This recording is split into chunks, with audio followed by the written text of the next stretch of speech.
Todo-Poderoso, Brilho Eterno de uma Mente Sem Lembranças, O Máscara, Ace Ventura.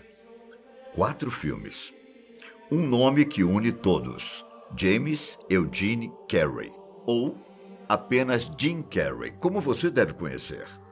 Ator, comediante e um dos nomes mais importantes do cinema nas últimas décadas.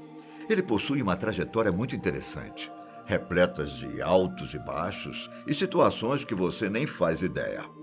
Eu sou Ivan Lima e você é meu convidado a desbravar os fatos mais curiosos sobre Jim Carrey. Ao contrário do que você pode imaginar, Jim não nasceu nos Estados Unidos.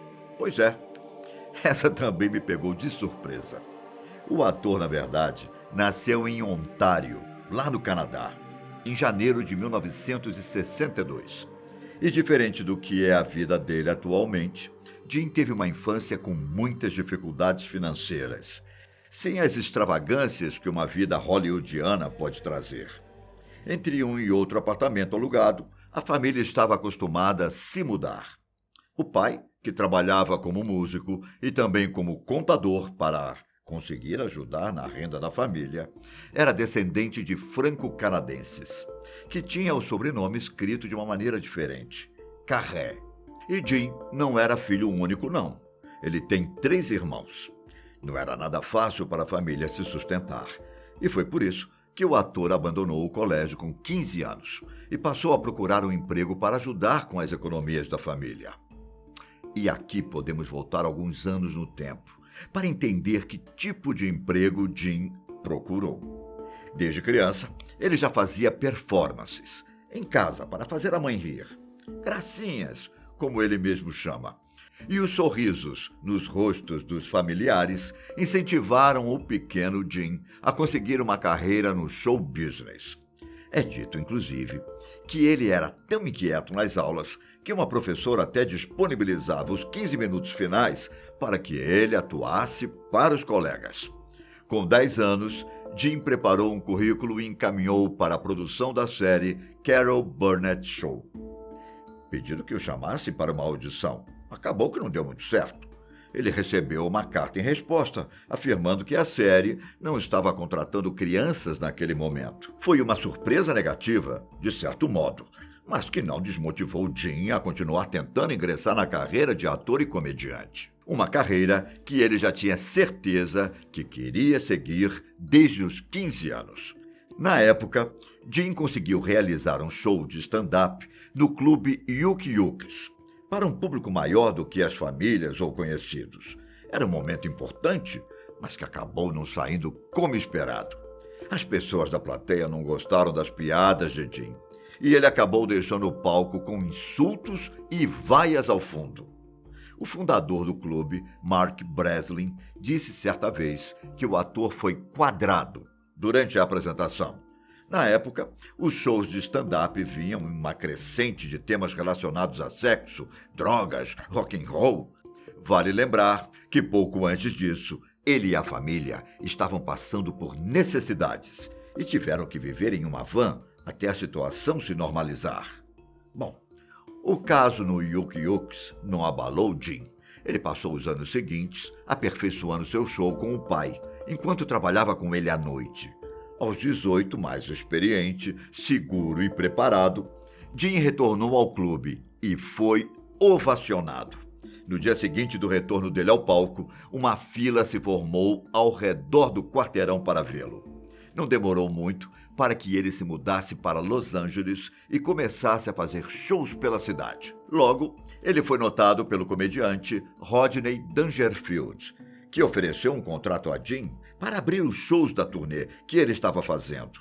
E mesmo com muito sucesso por conta das performances de stand-up, nosso protagonista estava interessado mesmo no cinema e na televisão. Jim acabou fazendo testes para entrar no elenco de Saturday Night Live, na temporada que seria transmitida entre 1980 e 1981. Bom, acabou que ele não foi contratado, e os primeiros trabalhos do astro foram as comédias Um Debilóide Sem Máscara e The Sex and Violence Family Hour. Jim passou o restante dos anos 80 incrementando o currículo, tendo quase um filme lançado por ano. A notoriedade que ele tanto almejava só começou de fato com a série In Living Color, de 1990. Ele conseguiu um papel após trabalhar com Damon Wayans, o Michael de Eu, a Patroa e as Crianças, no filme Meu Amante é do Outro Mundo. A série acabou em 1994, mesmo ano em que Jim estourou nos cinemas, com 3 filmes que marcaram a carreira dele até hoje: Ace Ventura, O Máscara e Debi Lloyd. Aproveita e deixa nos comentários qual dos 3 é o seu favorito. Bom, como ele havia fechado o contrato para O Máscara antes da estreia de Ace Ventura nos cinemas, o salário dele para o personagem de Cara Verde foi de $540 mil, pouco mais que os 350 mil que ele recebeu em Ace Ventura. Valores pequenos, se considerarmos o que ele recebeu nas produções seguintes. Com o sucesso, o salário dele para Debi Lloyd subiu consideravelmente, sendo renegociado de 700 mil para 7 milhões. E se você pensa que é muito, saiba que o valor final subiu para cerca de 10 milhões. Em uma entrevista para a apresentadora Oprah Winfrey, em 1997, Jim explicou que era um adepto da lei da atração, um princípio que te ajuda a atrair seus objetivos, entende?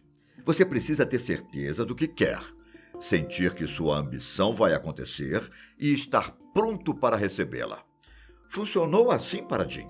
Ele assinou um cheque de $10 milhões para si mesmo, com a data do Dia de Ação de Graças de 1995. O cheque ficou na carteira dele por um tempo e, eventualmente, o valor veio meses antes por conta de Debi Lloyd. Inclusive, na época das filmagens do longa, existe um relato de que Jim ficou hospedado no Hotel Stanley. O local serviu de inspiração para o cenário de O Iluminado. Só que Jim não conseguiu passar uma noite por lá. É dito que 3 horas depois de fazer o check-in, ele voltou correndo para a recepção e exigiu que fosse transferido de hotel. O ator nunca mais retornou ao local e também nunca disse o que causou o surto. Convenhamos que poderia ser apenas uma brincadeira dele. Bom, antes de falarmos sobre uma fofoca dos bastidores de Batman Eternamente, escuta só essa. Jim quase foi o capitão Jack Sparrow em Piratas do Caribe. O diretor do filme, Gore Verbinski, tinha o ator como uma das principais opções para o protagonista. Só que Jim acabou recusando a oferta por estar ocupado com as gravações de Todo-Poderoso, um de seus filmes mais famosos. Johnny Depp ficou com o papel e, olha, é complicado pensar em outra pessoa como Jack. Em meio à paixão por música, tendo até cantado com Elton John, Jim também gosta muito de pintar e chegou a expor algumas de suas obras no início dos anos 2000. Atualmente, ele cria muitos desenhos satíricos e caricaturas, como forma de criticar o presidente Donald Trump. As pinturas e artes plásticas, inclusive, o ajudaram nos períodos em que ele sofreu de depressão. Um desses momentos foi após a morte de Catriona White, ex-namorada de Jim, que cometeu suicídio por overdose em 2015. A repercussão no caso surpreendeu até mesmo os fãs, visto que o ator foi acusado de conseguir os remédios que levaram à morte de Catriona, e também por passar doenças sexualmente transmissíveis para ela. Embora Jim seja mais conhecido pelos trabalhos como comédias, os fãs sempre se lembram do potencial que ele tem para o drama. E é essa versatilidade que rendeu a ele 7 nomeações ao Globo de Ouro, sendo que ele saiu vitorioso 2 vezes. A primeira por O Show de Truman e a segunda por O Mundo de Andy. Jim também foi muito amigo do rapper Tupac Shakur e chegou a enviar cartas para ele enquanto o cantor estava na prisão. Cartas repletas de humor, com o objetivo de fazer Tupac se divertir um pouco.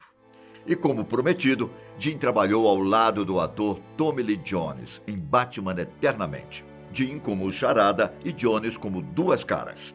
Assistindo ao filme pode parecer que está tudo certo, afinal os dois se unem para derrotar o Homem-Morcego. Só que a realidade foi mais conflituosa. Antes dos dois gravarem juntos, Jim esbarrou com Jones em um restaurante e descobriu que o ator o odiava. Jim conta que foi até o companheiro e o cumprimentou normalmente. Foi aí que Jones ficou pálido, levantou tremendo e abraçou o parceiro de set. Logo antes de dizer: "Eu te odeio. Eu realmente não gosto de você." Jim perguntou qual era o problema e recebeu como resposta: "Eu não consigo aprovar suas palhaçadas." Ninguém nunca entendeu direito o porquê de tanta repulsa. Alguns dizem que é porque o comediante estava recebendo mais atenção e Jones ficou com ciúmes. Já o próprio Jim afirma que talvez o companheiro estivesse desconfortável com o projeto, pois não era muito o estilo dele. Deixe nos comentários se você sabe de alguma outra curiosidade sobre a vida de Jim Carrey. E não vai se esquecer de assinar o canal e curtir o vídeo, hein? Um grande abraço. Tchau!